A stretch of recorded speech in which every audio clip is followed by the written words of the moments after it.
Hello, everyone. This is Viola and Randy Krebs from Salt Lake City. We have the pleasure of hosting tonight's call. We're going to be talking Chapter 5 of this lovely book, The Lifetimes When Jesus and Buddha Knew Each Other. And we are from Salt Lake. We're Jared Krebs' parents. He is the founder of this group.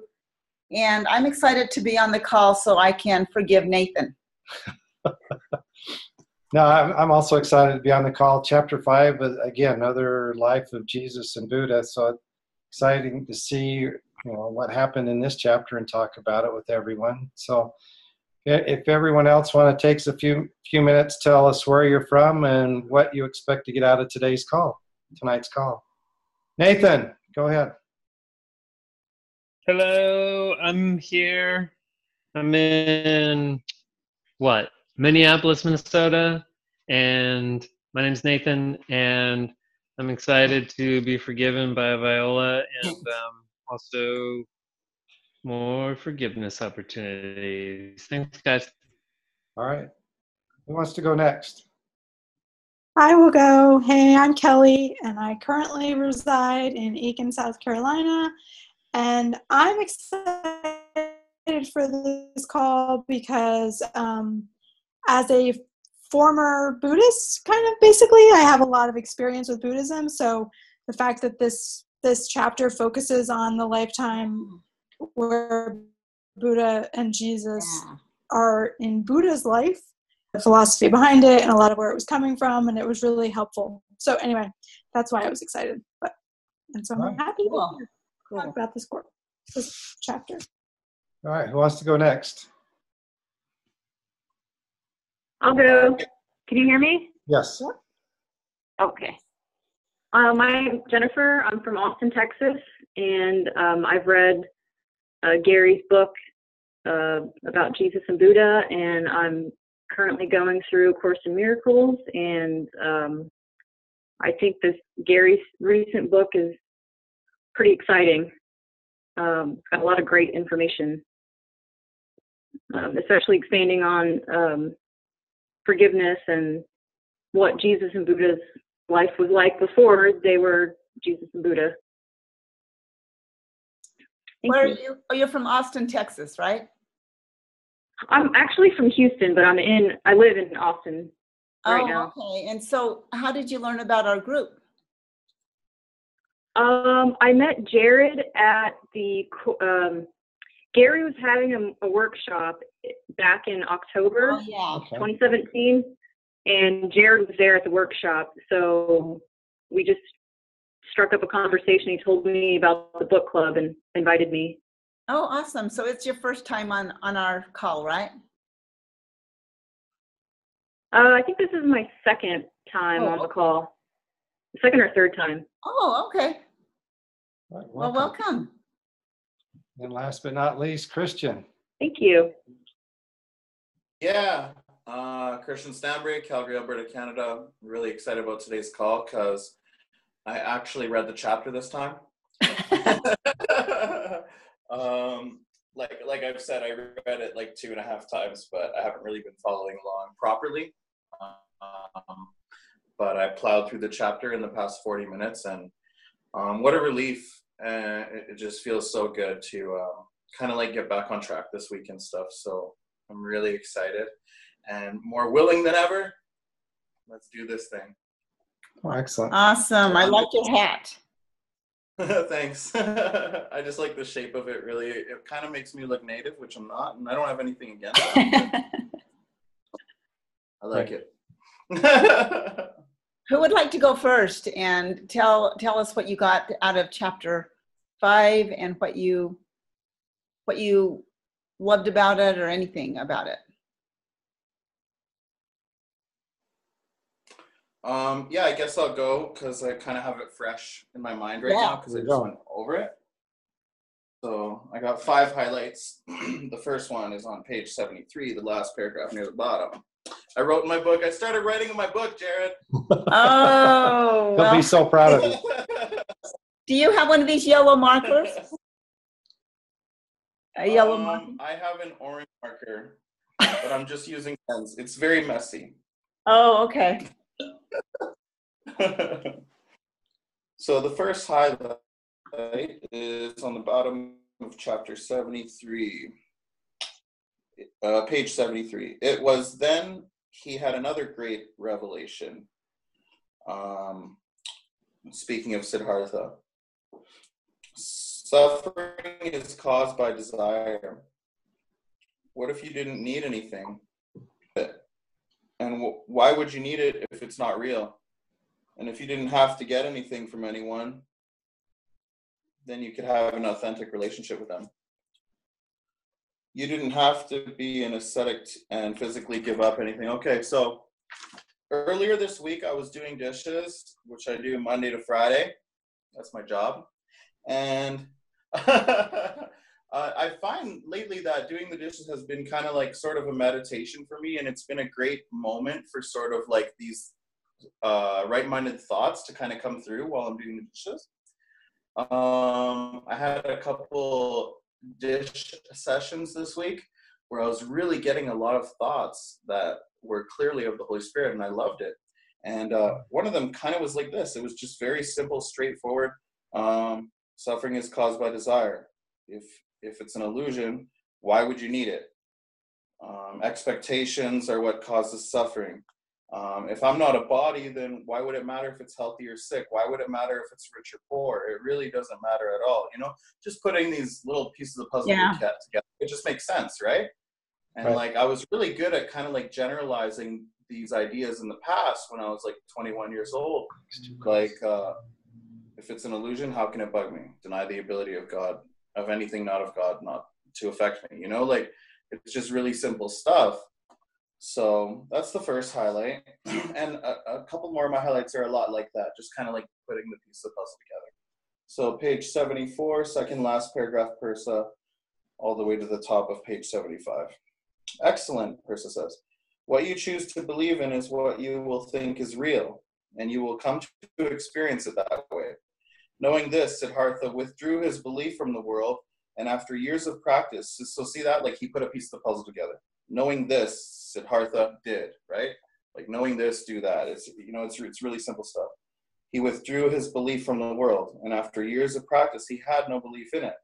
Instead, he put that belief where he knew it belonged. In reality, Brahman.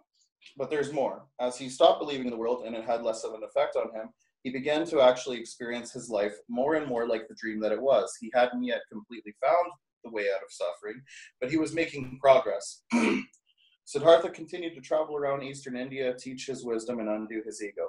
Instead of denying himself the world physically, he denied it psychologically, refusing to believe in it, overlooking it, and putting his faith in the reality he could sense just beyond the veil of illusion. Highlight number 3, page 76. Persa. Okay, so the first thing Persa says, which brings up an uncompromising principle that few are ready for. The instant that you think anyone is a real human being, you are practicing separation. Really simple. You think you're here, you think someone's there, you think you need to do something for them, you know, you're making it real. Yeah. So the next one. Yes, Gary, because if you can't say no, then you're making it real.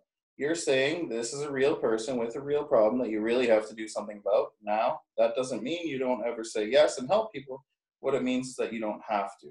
Basically what I just said. Next highlight, number 4, page 77. And I wrote super messy. Okay, here it is. Fortunately, during his evenings of rest and reflection, that should be really helpful, Siddhartha's training and discipline slowly but surely came back to him. Soon, a calmness began to take its rightful place in his mind. Remember, everything you learn stays with you. If you temporarily forget what you've learned, it will eventually return to your awareness. That is the way of enlightenment. You forget the truth, but then you remember, and eventually you will not forget. Yeah. Can't screw it up, even though both Siddhartha and Rahula possessed the quality of perseverance, which, as you know, is the most essential trait for anyone on a spiritual path.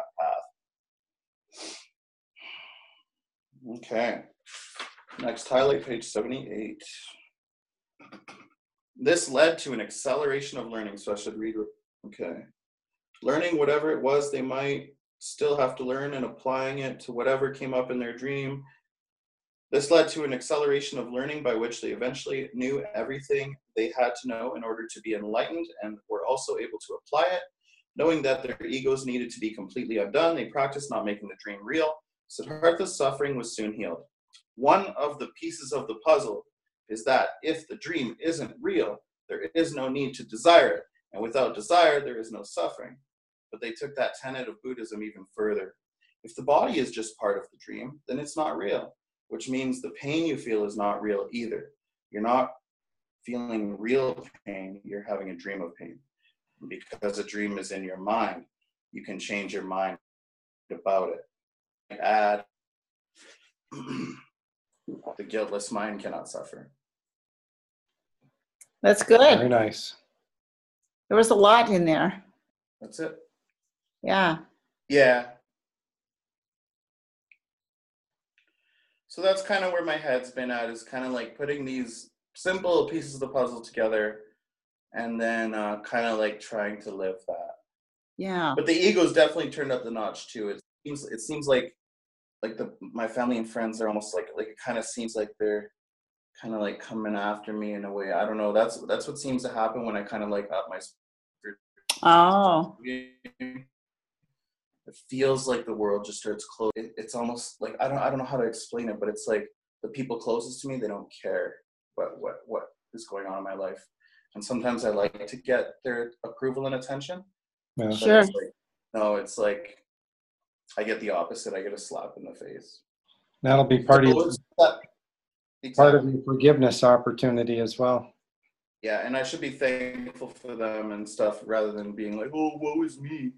You know, I can use that, so let's undo it together. Let's undo it and undo the specialness, huh?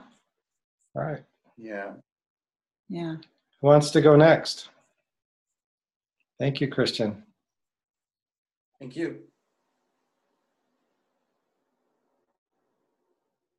I can go.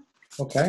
So I'll go after Christian because he said like a lot of what I really highlighted, especially the part about how Buddha didn't deny himself physically, but he withdrew his psychological attachment to the world. And I thought, wow, I'd really love to do that. Like, I just was overwhelmed by this, like, oh yeah, that's what I want. But how do you do that? Like, how do you, I was just sort of, I don't know, the chapter kind of, it gave me hope, but it also made me feel like I had a really long way to go because I just thought, wow, I don't know quite yet how to not make things real because everything still feels really real to me. And I've definitely been having like what I see as like an ego attack happening, and my body's having all kinds of symptoms and all of these things are happening. And I keep saying, this isn't real. This is just a dream. These aren't, all of this. But it seems like all of this is coming up, like Christian said, like because I started learning this stuff. So the other part that in this chapter really touched me personally was because, like I said, I have a background in meditation. I have a background and I have a master's degree basically in spirituality. So I've had a meditation practice and that was a big deal for me. It has never been like a massive one, but I've had one, especially for like the last year. And that was something I was really proud of. And when I started doing the course, like there wasn't any focus on meditation. I was like, what the? Like I've done all this work, but then in this chapter they say that meditation can calm and strengthen the mind, making it easier to be trained and disciplined, and that meditation helps us remember what we've learned in our past lives.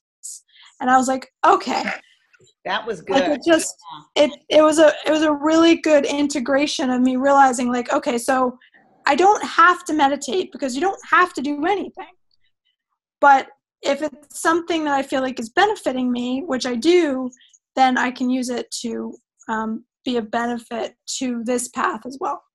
So that was, I mean, I have like a whole page of stuff that was written, and that's only part of the chapter, but those are the things that really stood out for me. And you know, it was really interesting hearing just like the story of Buddha from the perspective of how he met with Jesus as his son, because they don't talk in Buddhism about him having a son. And you kind of realize that it's just like the Bible, like anything that you learned about the Bible, which I didn't learn very much about the Bible. I didn't grow up with the Bible. So I don't have a lot of history with that. I have more of a history with the tenets of Buddhism, and realizing that even all of that is really not exactly what was really going on. And so that was really exciting to me to learn about how they met up again and they ended up having 30 years together. And then how at the end of it, they still, like, they knew that they were going to come back again. And I found that really interesting, that they understood that this was part of the script and that they were going to come back again. And that's one of the things I think I have the hardest time sort of still grappling with, which I probably always will, is this whole idea of the script. The script is written, but then like how much of it do I have any contribution to? And, you know, can I choose to do X or Y? Or, you know, how much impact do I have on it? So realizing that they got to a point where they could actually control, like it says at the end, they could control with their mind how their body would feel. Yeah. So they actually got to the point where their cause was, and they put the cart before the horse, or whatever they said. Yeah. You know, and I'm like, wow, you got to that point, you still come back? They didn't say something that they needed to come back to help others. It was for themselves or something. Yeah. And so it's like, okay, this is a long process, and I just started, so I best forgive myself again. So so those are my highlights. That's a lot of good stuff. Thank you. Yeah. Thank you. I wanted to say that's one of my highlights too, just like hearing about the story of Siddhartha. And again, you know, I mean, like a lot of people have heard it. I'm sure you heard about his life before a little bit, being on the grounds and stuff. And like, but I love hearing things from Martin and Persa, because like I just have so much trust in their words that I usually don't confirm something until I hear it from them personally myself. Although I get the intuition that tells me if something's true or not, but then usually Artin and Persa are like, yeah, it's true. And I'm like, oh, okay. That's cool. Yeah. Okay, who would like to go next? I'll go. Okay. All right. I guess the biggest thing that kind of stands out is the fact that Buddha was he was normal in the sense that he was married, you know, he was born into a rich family. So in that sense, he was living like any other human being on earth. And I've always wondered about Buddha. I've always, you know, because you don't know if these stories are true. You know, we find out things about Jesus and they, you know, and so I've always wondered what exactly about Buddha is true. And then here comes this book to explain how he became enlightened. And then what's even more interesting is the correlation between Buddha and Jesus, because, you know, people have talked about that, and I've always thought about that. And it turns out, you know, the relationship that they had in that lifetime. And Buddha, before this lifetime of that Buddha was who he was, Siddhartha, when he was an ascetic, not having to give up everything, and then being in this lifetime where he had everything, where he was rich, he knew that there was something else out there. And so he discovered I think what they call the middle road, where he's just like, I'm just going to live my life and, be normal.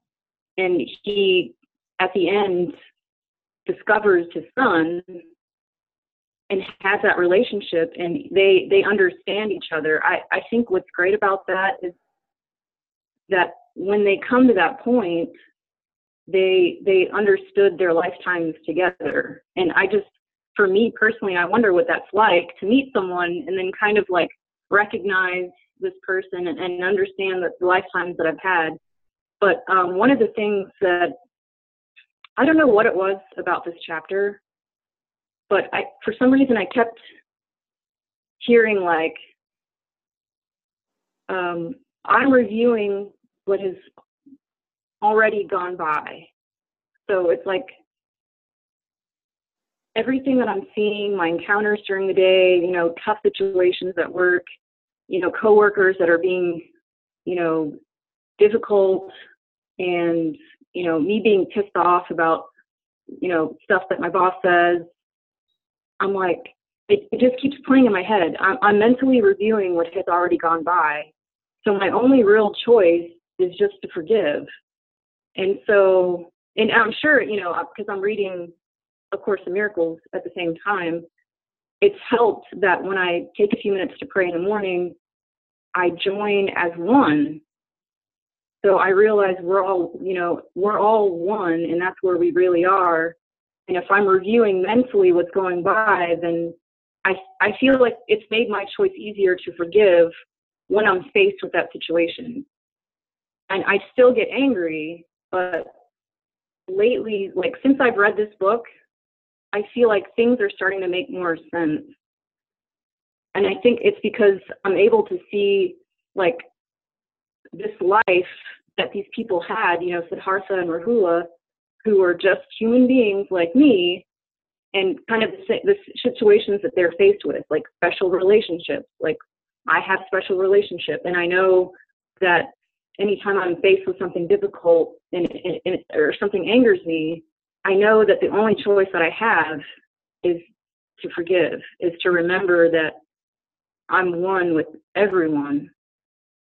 So I don't know why that, for some reason it like this chapter sparked this realization for me. So I don't know. That's, I guess, my take on the chapter. Yeah, that's cool. That's cool, Jennifer. I love it. I love everything you said. Thanks.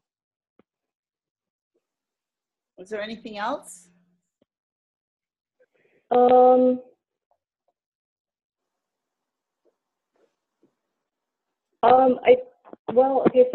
one other thing. I think it was in the last of chapter 4 when Buddha in his previous lifetime had an experience on the hill that he became one with everything.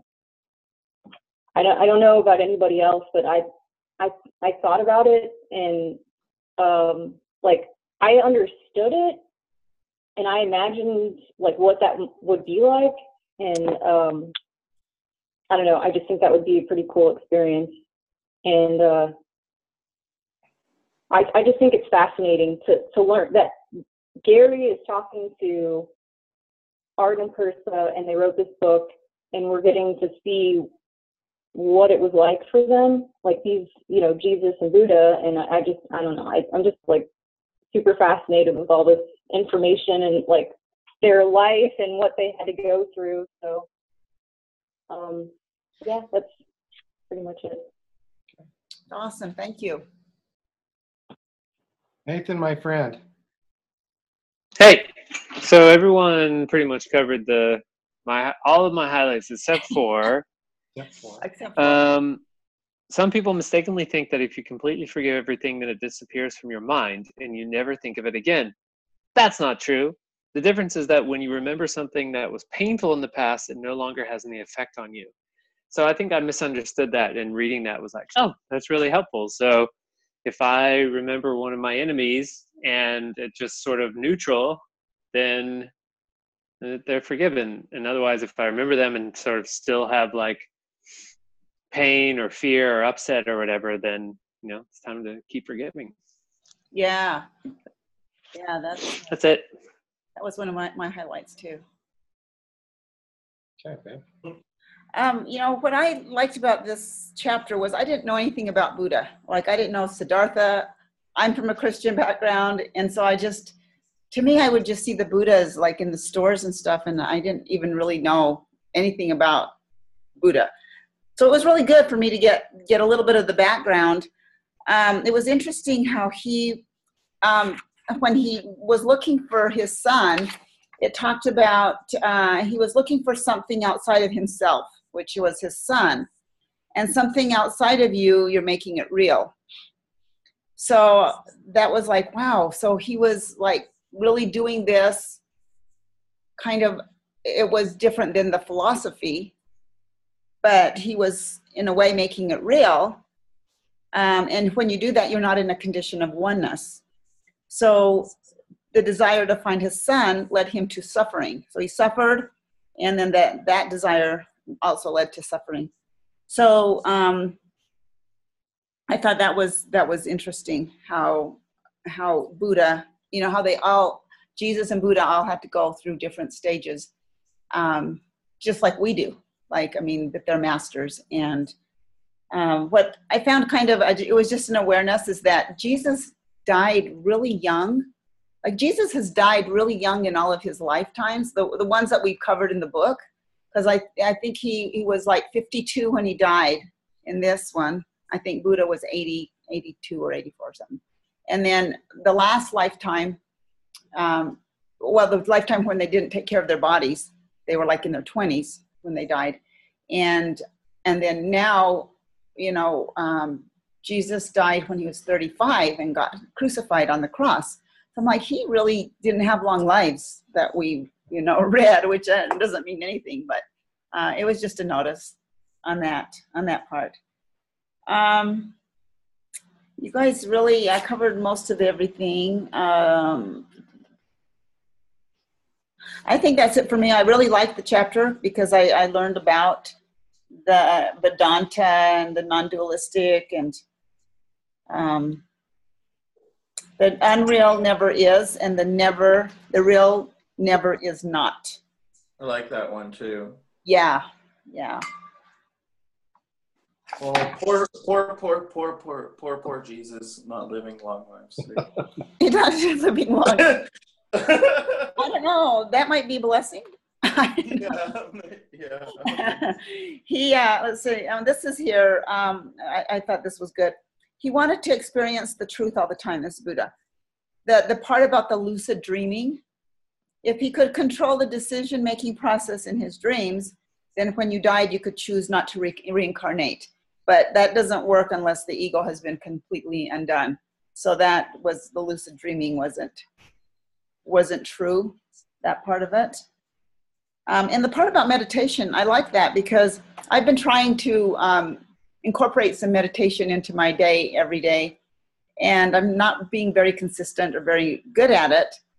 But I know it's not part of the course, and I know it's not going to undo the ego, but if it can give you more clarity of mind, I think it'd be a great tool to use. So I'm really putting an emphasis on that. That's about it for me. I think for me, I'm going to ask Kelly a question since you studied Buddhism a lot. According to what Buddhism, was Buddha married? I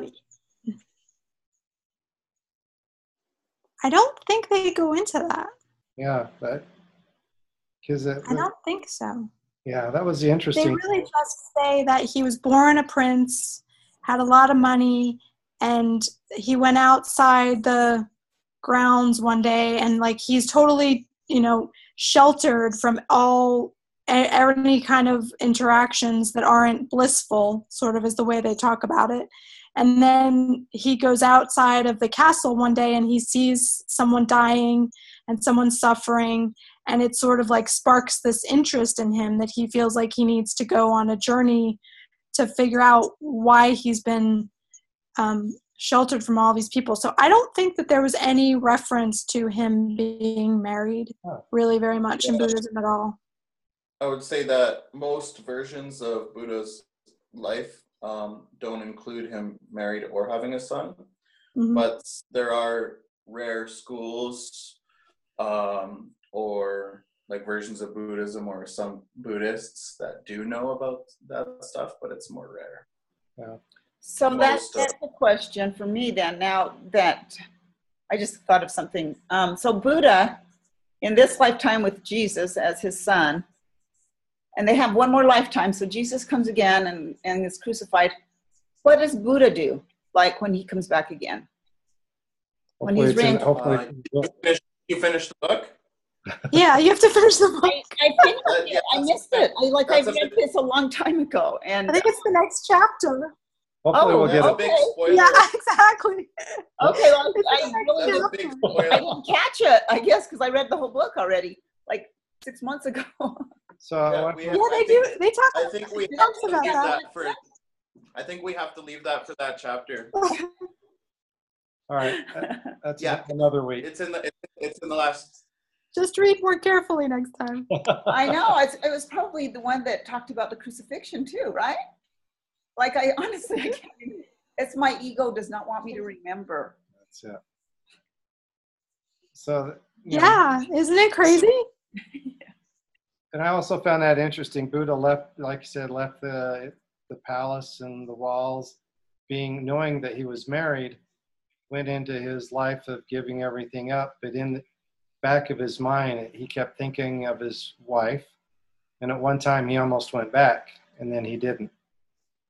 So not until he was found out that, you know, from the one person that was used to live in the palace that that he did have a son, that's when he basically made everything real again and went on the journey to find his son. I have a son, this is his name, going from town to town. So he got out of the life of, you know, giving everything away or not, you know, aesthetic, yeah, that type of life. And he had that type of life until he knew he had a son. So I thought that was pretty interesting. Unless he really knew that the son was Jesus. Maybe he did. That's why he went on the journey. But other than what everyone's talked about, that I thought was pretty well my highlights. That he almost went back to his wife, but he did not. Okay. All right. For the last 25 minutes or so for the remaining of the call, we're doing our Forgiveness. just another forgiveness opportunity. JAFO. Work in the field. Doesn't Jared call it work in the field? Work in the field for the previous week. So if everyone wants to take 3 minutes and just talk about forgiveness in the field that occurred for you in the past week. And Randy will time you. Or Viola will time you. Viola's the official timer. Okay, Because I Viola did a very poor job last week and was told about how bad a job I did on not keeping track of time. Right? I forgave her. I I never let my ego affect you. my ego now. It doesn't affect you still. No, Okay. we still ended on time. That was my Okay. excuse. All right, so we're going to go 3 minutes? Is that 3 right? minutes. Okay. So that's a lot of time. So we will. It'll be 4 minutes getting the timer set. Okay. Here we Who go. wants to go first? I'll go. All right. Okay, here you I've go. got so many. Okay, we're going. It is around work.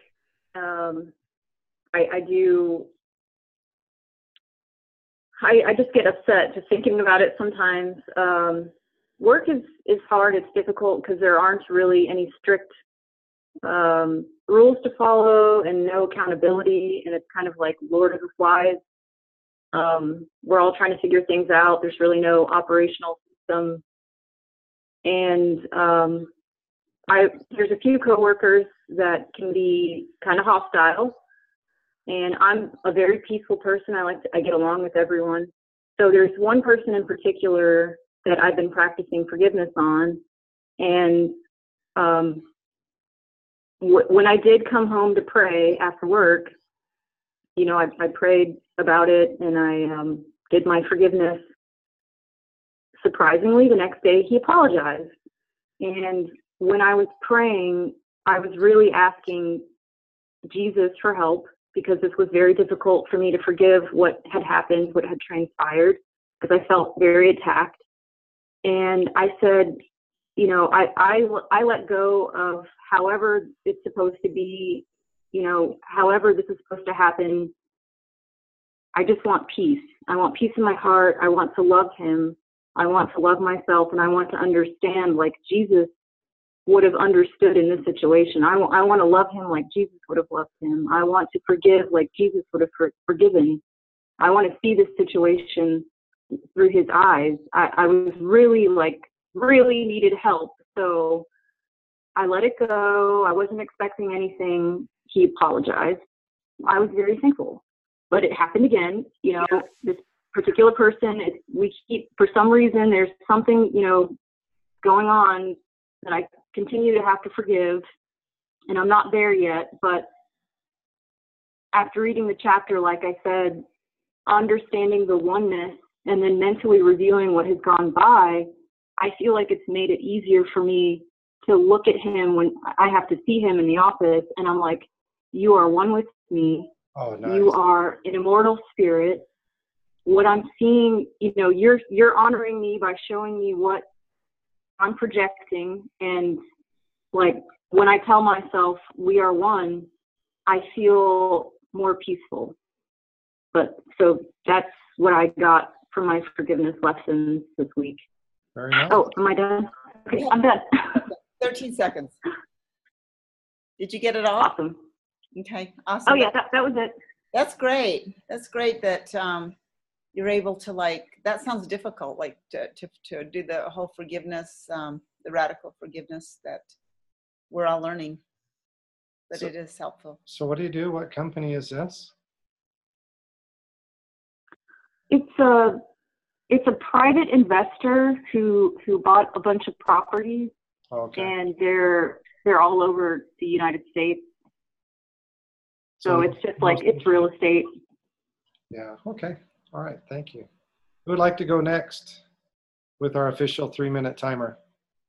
I'll go. All And I right. just want to say, Jennifer, that was beautiful. I think I'm going to listen back to this and take some Thank of you. it. So mine has to do with a doctor's office. So a couple of weeks ago, I had to get an emergency appointment with a neurologist because I have multiple sclerosis and I've been having an attack. I don't have health insurance. And so I got an emergency appointment with a neurologist at a local MS center here. And I was told that I would pay X amount in cash for the cash visit. And I had enough money for that. And then I'm applying for them to basically give me indigent care services because I don't have insurance. So it was very stressful. It's part of the reason why I haven't been on calls. So yesterday I get a bill in the mail saying that I owe them $227 when I was under the impression that I had paid it all. And so this is like kind of one of my things. And so I pretty immediately said, okay, I'm going to have to call them and I'm going to have to deal with the people at the office. And so I pretty immediately started saying, okay, I need to start forgiving them. Like before I even get on the phone, this person is only there to reflect back my own projections. And it went really fine. I had to wait for them to call me back. And so there was a lot of anxiety and stuff like that.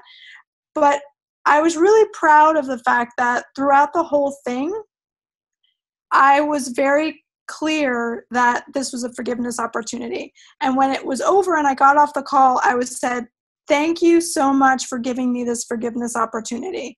This was this is a really big deal. And this is the kind of thing that earlier in my life, before I studied the course, it would have just sort of made me bonkers. And so I was just like, no, I am not going to let this disturb my peace.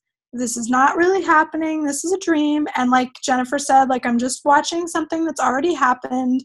So I just have to take care of this because I got to be normal. So I can't put the bill in the drawer and forget about it and just assume that it's going to go away. So I felt really proud of myself that I was normal and I did what I needed to do, but I did it without allowing it to really be too real. So that was, and I even at the time I thought, oh, this is my forgiveness lesson for tomorrow's call. So I was very excited about that. So being able to see those things now through a new lens has been really helpful. So that's me. I'm out. Good, good. That sounds pretty profound, and a relief. Yeah, really cool. Yeah, that we can actually do that. I mean, not make it real. It's great. It's great. Okay, who's next? I'll go since she reminded me of one of my forgiveness lessons. Okay. That's been going on for a bit. So I love password guards because every password needs different characters and numbers and hyphens. So it's impossible to remember them all, right? So I swear by password guards. I use one that's like $30 US a year. And it told me that I didn't have to renew it until the next month. And that it was going to take the payment through Apple. I'm like, oh, great. So they end up doing it like a month early, and it wasn't through Apple. It was through PayPal. Oh. And then PayPal like lends me the money, but I didn't ask them to lend me the money. They're like, yeah, don't worry about it. They sent me an email. They're like, we covered it. Don't worry. Pay it later, So then they try to take the funds out of my bank account, but it wasn't in there. And then so my bank charges me twice, $50 charges for not having the money in there. And I call PayPal. I'm like, yeah, so can you guys please just don't make any more attempts because it's going to charge me $50 every time. And, they're like, oh, yeah, don't worry. We won't attempt again for a while, not till the end of next month or whatever, or the beginning and end of next month, whatever, right? I'm like, okay, great. So they don't attempt. I have the money in there. I'm waiting for them to take it, blah, blah, blah, blah, blah. And then I eventually get it paid off. But then all of a sudden I get a collection letter in the mail saying that like PayPal wants this money. And I'm like, okay, first of all, I paid it. First of all, it was that first company. So I'm dealing with like 3 different companies. It's like my bank, PayPal, the other company that did it in the first place. It's like, and I lose $100 plus maybe a little bit of credit score too, but it didn't really bother me or anything. So then the really quick thing that I just wanted to add about forgiveness is that it's like, I think forgiveness isn't just about forgiving like something that's happening in your life, but also it's like the whole thought system. It's like the whole entire Holy Spirit thought system, And I just wanted to bring up chapter 30, the new beginning, in A Course in Miracles, chapter 30 of the text. Basically has like these rules of thought that we can practice every day and stuff. It's basically like putting the Holy Spirit in charge and stuff. So just reading that over and stuff, I'm finding really helpful. I find that I'm doing the rules for decision, which Jesus says is like, you're familiar with these, these already. You just kind of got to learn it again and stuff. So it's pretty cool. And the exact words don't matter. So I just wanted to throw that out there. Very nice. Good. Mm-hmm. Very nice. Thank you, Christian. Yes. Thank you. Nathan, do you have any forgiveness in the fields? Yes. I got angry at my wife because this happens to me all the time where I feel like I'll just share an idea with you, Viola, and you can take it or leave it. But then in reality, I have some expectations about what you're going to do with my idea. Oh. And then if you don't do anything, then I hate you.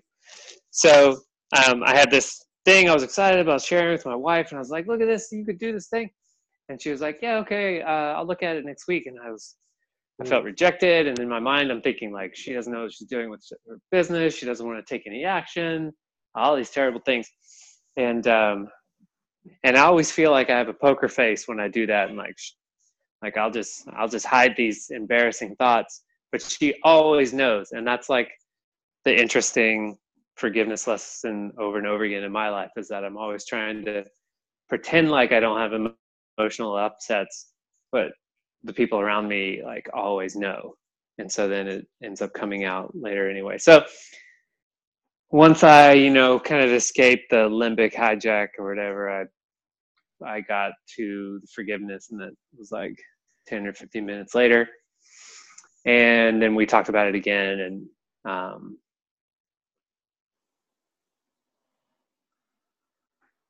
I don't know if we really got, resolved things, but we were at least able to talk, and I was happy that I remembered to forgive. Very nice. Very nice. It's always good to keep Right on, bro. home front calm and forgive. You have another minute and if 9 you have seconds. something else. If you don't want to, that's fine. I was going to tell you guys my perfect recipe for hot chocolate. No, I don't have anything else. Do you use milk or water? Okay. Neither. Okay. Okay, let me start the timer for Randy. Oh, mine. Yeah, mine Okay. will be quick. Mine's always my ex-son-in-law that forgiveness in the field type almost every week. I think this week is a little different because he wrote us everything correspondence-wise for my daughter goes through me. So he has a 3.5 year cannot talk to or see, not be around. So anyway, he sent an email basically saying that our little grandson will not be insured based on the end of the month, or as of the end of the month, he will no longer be insured. And I thought, that's different. I don't know how he did that. It turns out he lost his job last Friday. And this is where my forgiveness in the field is. I felt compassion for him. Now here's a guy that is, not real, but he needs to be putting food on the table and paying for all his bills now is out of a job. So I think it's kind of a reverse for me is, instead of thinking, oh, he deserves to be out of a job or to feel like that, this is karma for him. No, I think right now it's more compassion, and hopefully he does find something to get back gainfully employed so we can continue this dream of the past 1.5 years with him. So that's my forgiveness in the field. Good job. Thank you. Thank you. Yep, that's always one that kind of keeps popping up. Oh yeah. Lots of forgiveness lessons. It'll be that way probably for a while because he is me. And so I'm forgiving myself. There you go. Yeah. Okay, let me time myself. You got another minute. No. You don't want to teach everyone how to make hot chocolate? No, I can give you my salsa recipe though. Oh. Okay, so my forgiveness in the field this week is, so I'm in process of going to Mexico and get these laetrile treatments. And so on Tuesday, we actually changed our plans. So instead of doing that, we're going to go to a medical institute called San Aviv and spend 2 weeks there. 2 weeks there, and then, kind of just totally messed up everybody's schedule, basically. But we felt that was basically what I needed for my health. And so all these, like I was always preoccupied and worried about all these little details. And then I'd get myself really worked up. And then I'd remember that the Holy Spirit's in charge. So and it was like, I'd go through my little prayer, and I would have to, I'd go through my little prayer and, first of all, ask the Holy Spirit to take charge. And then I would remember that that this is not real, that the projection of me and Randy and all the doctors and everything is just an image. And then I would have to forgive all that. And well, there's another step, but I would carry this because I'm kind of really working diligently on. So I put this in my phone, and so I'm like grabbing it. I probably grabbed it like 10 times. This is my little prayer. I recall this projection of specialness, and I release it unto you. I am aware I am immortal spirit. This illusory body is only an image. So these are words I know I don't have to say it exactly this way each time, but it helps me remember, I think, the 4 parts, because I think all 4 parts are important. I am Christ, pure, perfect spirit, whole and innocent. All is forgiven and released.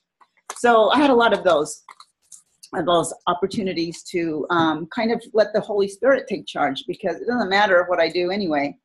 Bottom line, there's still the script that, just why do I try to take control? And have my ego be in control. When, with that thought system, I don't want that thought system. Anyway, so I think that was my main, it was a bunch of them, a bunch of those. I love the line in the Course where it's like, when you're healed, you're not healed alone. It's like I almost seem to have landed in some dimension where people are more advanced. And I'm not just referring to us, like, I don't know if you noticed, like, 2 of the newest movies that just came out, like, they're even, like, have to do more with, like, these metaphysical, like, quantum physics sort of, like, principles and how the universe is. What movies are they? Jumanji, and then some other one where it deals with, like, a virtual... Annihilation! How is it, dude? So good. It's not as good as Arrival. Like, the whole time I kind of wanted just to be watching Arrival again, but it's good. Nice. And yeah, Jumanji's hilarious. Oh, I did see that. Yeah, I loved it. So it just kind of indicates to me that, like, it's like people are more ready for things and stuff, and it's just nice to see that, and it feels good that, like, my healing is all of our healing together and stuff. It's really nice. Yeah. Very true. Good. All right. Well, next week is chapter 6, and I think Jared will be back. Should be back. Next 3 weeks we will be in Mexico. At least 2 of the weeks, possibly 3 weeks. So we may be on, probably not from Mexico. You never know. Maybe we could. You never know. It depends on what goes on with our schedule. But this is going to be. I'm very excited for Viola to get there, to get the detox and rejuvenation. Yeah, it'll be nice. After 6 months of for this illusory body. I'm still paying attention to this body. Yeah. Isn't it crazy when you have something where your body's constantly like begging? It's like asking for stuff all the time. Yeah. Oh my God. It's so annoying. It's like more magic. Give me more magic, I totally need more magic. But yeah, we got the bills too, so I can relate with you, Kelly, on that too, because we get the bills too, and I'm like, well, we have insurance, and they'll get taken care of, but it's just annoying. Yeah, it's kind of a thing where, like, it's an additional stressor in a time when you don't want to have to deal with stuff. Yeah. But it's something I feel like now since the Course that I've actually created it. I've created I put it there so I could have a forgiveness lesson. It's not that, I mean, where else would it come from? I made it up.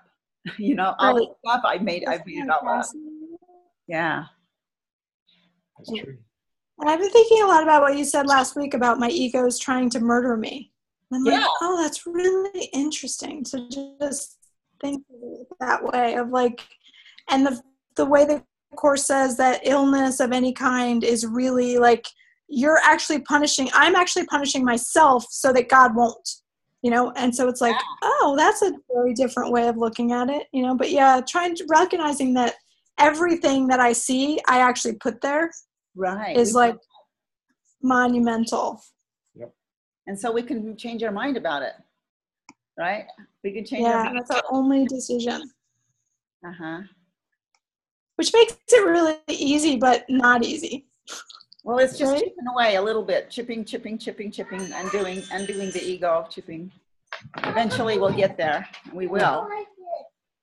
But, all right, come anyway, here. well, you guys, so lesson 6 next week, and we have our little grandson. We've had him in front of the YouTube. I think he's had enough. So I love you guys all. Let's end the call. But is there anything else, any other questions anybody has about our call next week? So next no, week, I just want to see. I want you to write in, Viola, when you find out who Jesus is. who that is for Jesus, and when you notice who that is in the next chapter, I want to hear what you think of that. I will write that down. I'm going to. I'm excited to read it. I'll probably read it before I go. No, I probably won't have time. But anyway. So have a good trip. Thank you. Buddha was the burning bush.